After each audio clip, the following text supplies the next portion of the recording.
الحمد لله والصلاة والسلام على من لا نبي بعد وعلى آله وصحبه أجمعين أما بعد السلام عليكم ورحمة الله وبركاته. Bienvenue une fois encore sur notre chaîne Mushrif Quran Academy. Ici, on partage tout ce qui concerne l'islam en général et plus précisément le Coran, la sunna du prophète sallallahu alayhi wa sallam, c'est la voie des compagnons, des non-compagnons Allah les a déjà agréés. Aujourd'hui, nous allons parler dans cette vidéo du quatrième relatif de l'islam.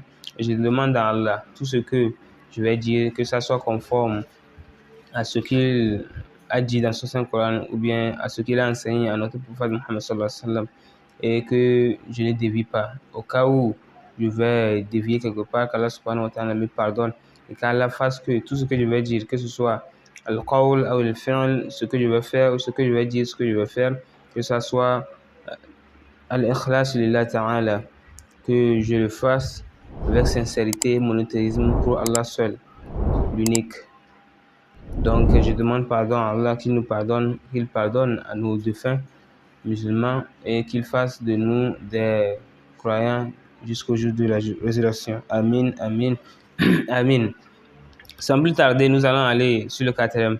L'auteur dit الرابع من اعتقد أن غير هدي النبي صلى الله عليه وسلم أكمل من هديه أو أن حكم غيره أحسن من حكمه كالذين يفضلون حكم الطواغيت على حكمه فهو كافر. Alors, le quatrième, sans plus tarder, nous allons expliquer.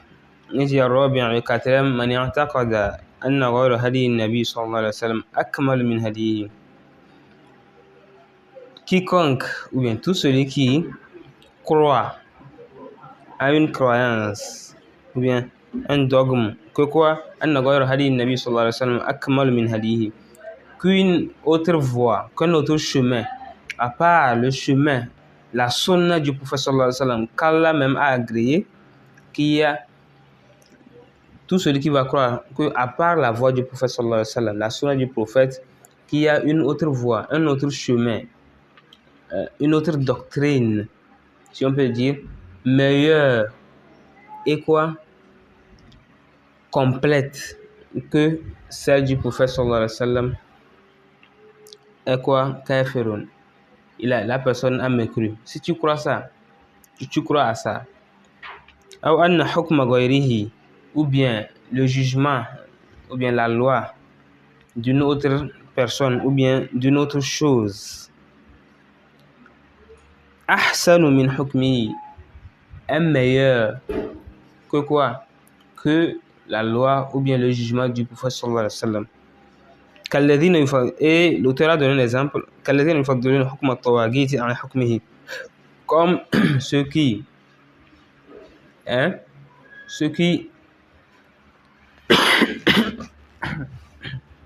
désolé, l'auteur a dit comme ceux qui, je sais pas comment je vais vous l'expliquer. Par exemple, ça c'est la voie du prophète Muhammad sallallahu alayhi wa sallam, la voie droite, le chemin droit qui amène au paradis, al-Jannah. Et ça, c'est une autre voie, ça.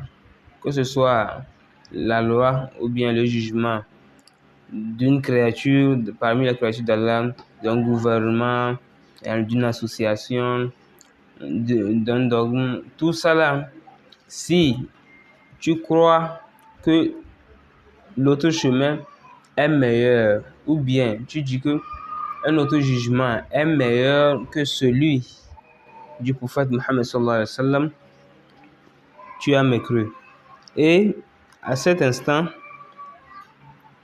à notre époque, c'est très répandu. C'est-à-dire, aujourd'hui, il y a même des gouverneurs, il y a des chefs d'État, il y a je sais pas quoi. Eux, ils ont leur doctrine. On ne les juge pas. Mais dire que toi, musulman, tu dis que non, par exemple, le gouvernement a dit que tout homme doit marier une seule femme, alors que le prophète sallallahu alayhi wa sallam, dans sa sunna, Allah subhanahu wa ta'ala a dit que quoi? Il a permis aux hommes de marier jusqu'à 4 femmes. Si ce n'est pas une obligation, Mais c'est permis. Si tu as les moyens, tu peux, si tu désires, tu as les moyens, tu peux marier plus d'une femme, jusqu'à 4.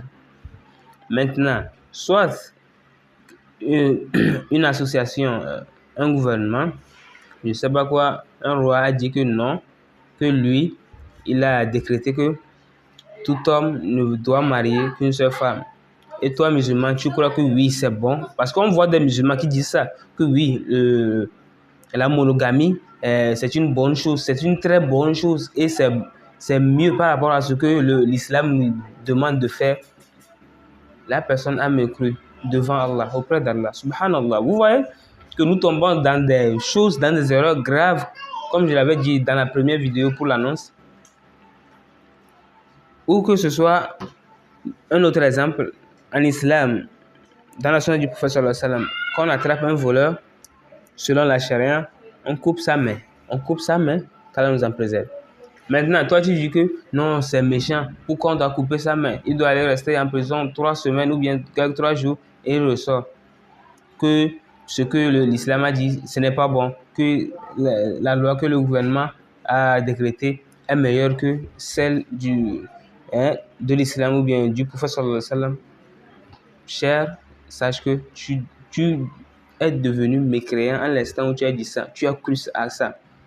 Il y a beaucoup d'exemples que je ne peux pas dire. Mais si où tu es contraint, bon, peut-être que tu es dans dans une organisation où eux, leur loi, c'est que tu dois prendre une seule femme, tout ça là. Mais toi, au fond de toi, ta croyance, c'est que quoi? Allah nous a permis de prendre jusqu'à 4 femmes.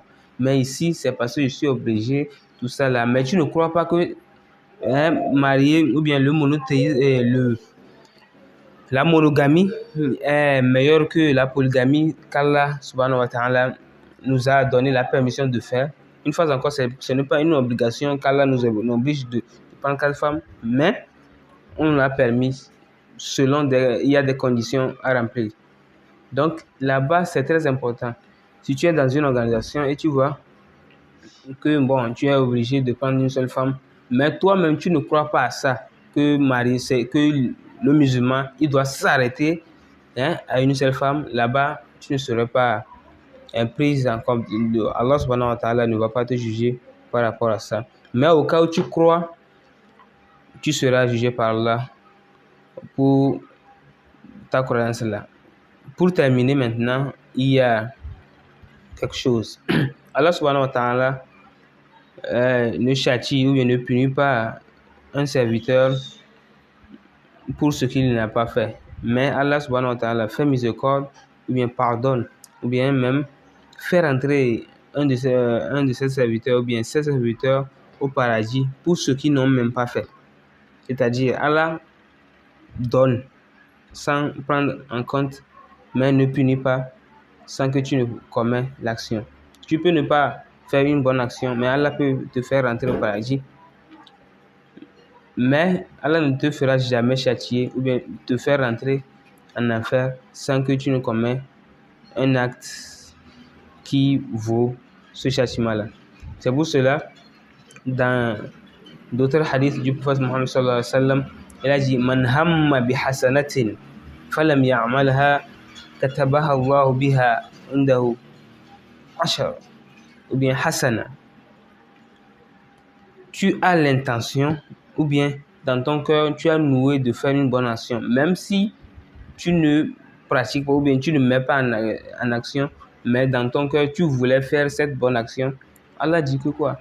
Il va écrire des bonnes actions pour toi, malgré que tu n'as pas fait cette bonne action.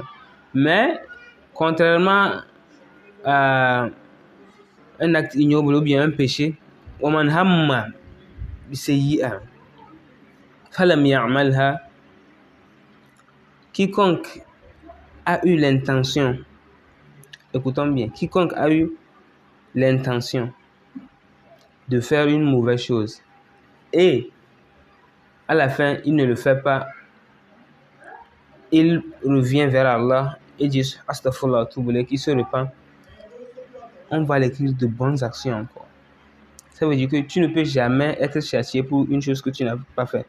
Mais il y a une autre chose là-bas. Tu peux ne pas faire une action, mais Allah va te châtier par rapport à ta croyance. C'est ce que Nawaq de l'islam, ici, l'auteur nous montre. Ça veut dire que, regarde, le professeur sallam a dit par exemple, de laisser pousser nos barbes pour, en ce qui concerne les hommes. C'est une sunna du professeur sallam. Tu dois croire que c'est une sunna du professeur sallam. Maintenant, si toi, tu laisses pousser ta barbe, tu fais tout ça là, mais ton intention, c'est que ce n'est pas de pratiquer la sunna du prophète, c'est pour que les gens puissent voir que oui, tu as la barbe, tout ça là, que tu es beau. Ou même tu dis que non, la barbe là, non. Pourquoi le prophète va dire qu'on n'a qu'à laisser pousser la barbe, que ce n'est pas bien, moi je ne crois pas à ça. Même si tu laisses pousser la barbe, on ne va jamais t'écrire de bonnes actions et tu seras jugé par là pour ne pas croire au prophète sallallahu alayhi wa sallam. Donc il y a beaucoup de choses que nous avons à dire, mais le temps ne nous permet pas. D'ici là, portez-vous bien. Si Allah le veut, dans d'autres vidéos, nous allons expliquer encore, Inch'Allah, qu'Allah nous donne une connaissance bénéfique et qu'il nous fasse bénéficier de nos connaissances, que ce soit des sources contre pour nous. قد قلت ما قلت إن صوابا فمن الله وإن أكثر ذلك وإن عكس ذلك فمني ومن الشيطان والله ورسوله منه البراء ادعوا الله يستجيب لكم واعلموا أن التائب من الذنب كما لا ذنب له. السلام عليكم ختاما وابتداء.